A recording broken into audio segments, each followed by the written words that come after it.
Nature Way Gardening Sweet Potatoes. This is a sweet potato patch about 4 months ago, and this is a sweet potato patch now. I use sticks to keep the grass at bay, leaves to soften the ground, no tilling, no continual watering, low maintenance. I simply place a sweet potato in the kitchen window and I allowed it to sprout. And I took those sprouts and planted them directly in the ground and watered them in and watched them grow. And that's it. Now I have beautiful sweet potatoes. This is nature's way of gardening. This method reminded me of when I was little and I would pick muscadines and blackberries and plums on my grandmother's property. No one maintained these plants. Nature did all the work. Rain watered the plants. Leaves kept the ground moist. And oh my goodness, are these delicious. You see Puppy digging for him some sweet potatoes. My neighbor is getting her some of the sweet potatoes.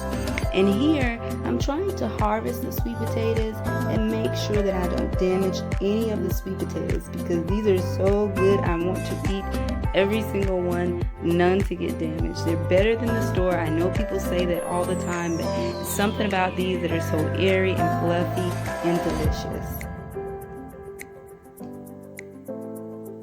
And no, one got damaged, but that's okay because there are plenty of sweet potatoes and they are so big.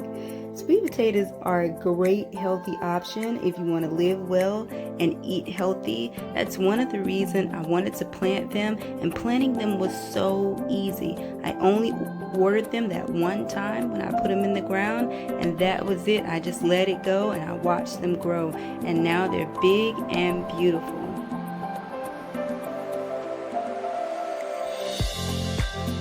Now there are a lot of recipes and healthy ways to eat sweet potatoes. Here are some of the sweet potatoes and recipes, but for me, I just put mine in the oven at 400 degrees for 40 minutes. I'm mashing up me some avocado and I season it with these seasonings. Put the avocado right on top with some onions, and oh my goodness, you wouldn't believe how delicious this is. It was so good. This is a snack for me, and it was absolutely delicious. Definitely worth growing. Thank you for watching. Hope you enjoyed the video.